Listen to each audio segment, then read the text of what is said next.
C'est le rendez-vous du jeudi, le Paris Immo de Marie Cœur de Roi. Marie, aujourd'hui, vous allez enfin nous faire aimer les agents immobiliers. Ouais, ça va pas être simple parce que je sais pas si vous le savez, mais agent immobilier, c'est quand même l'un des métiers les plus détestés des Français. Bon, avec les journalistes et avec les politiques, mais quand même, agent immobilier, c'est un devant métier... nous quand même.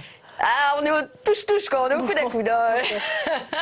Donc un métier qui est pas tellement apprécié et qui a besoin de changer, de se moderniser parce qu'à l'heure de l'ubérisation, et pour le coup l'immobilier c'est quand même un cas d'école, je vous rappelle qu'aujourd'hui on estime entre 30 et 35% la part de marché des transactions qui se passent entre particuliers et qui échappent donc aux professionnels du secteur. Bref, à l'heure de l'ubérisation, les agents immobiliers, ils ont besoin de se faire de nouveau aimer et donc de mettre plus de transparence dans leur métier, justifier leur commission. Parce que je vous rappelle que les agents immobiliers, ils sont entièrement libres de fixer leurs propres honoraires.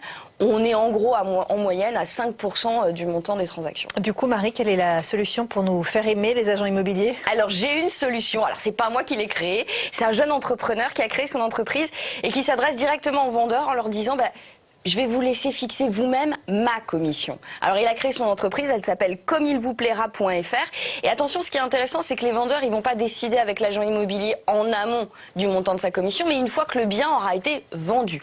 Autrement dit, ils jugeront sur pièce du travail accompli par le patron de comeilvouplaira.fr. L'idée, c'est de dire, une fois que j'aurai vendu votre bien, vous me direz en gros entre 0,5% du prix de vente et 5% à combien vous estimez le travail que j'ai accompli. C'est un pari ultra risqué parce que potentiellement il peut gagner relativement peu d'argent, mais lui il considère qu'en laissant une totale liberté aux vendeurs, qu'est-ce qui va se passer? Ils vont avoir finalement des envies de plus de générosité vis-à-vis de son travail et puis lui, ça va lui permettre de se mobiliser davantage. Alors lui il va exercer à Paris et dans toute l'Île-de-France et il se dit que comme ça, lui il aura tout intérêt à se mobiliser davantage pour satisfaire ses clients. Bon, il a quand même certaines contreparties qu'il impose, ce monsieur. Alors, il y en a une, et franchement, elle n'est pas si contraignante que ça. Alors, cette contrepartie, c'est qu'il ne signe que des mandats exclusifs.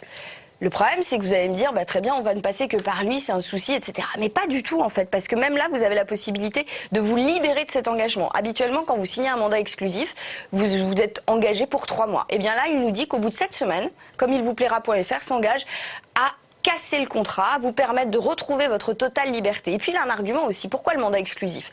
Il faut savoir qu'aujourd'hui, dans tous les mandats qui sont signés en France, ce sont que 15% de mandats qui sont exclusifs. Et pourtant, ces 15% de mandats exclusifs, ils représentent 40% des ventes effectivement réalisées. Donc le mandat exclusif, ça permet quand même de vendre plus facilement, ça permet autant de visibilité parce que vous pouvez publier vos annonces aussi bien sur les sites habituels comme Se Loger et Le Bon Coin. Et surtout, ça renforce la mobilisation précisément du professionnel de l'immobilier. Marie, puisque l'on parle des vendeurs, a priori les Parisiens ont encore de belles perspectives de plus-value.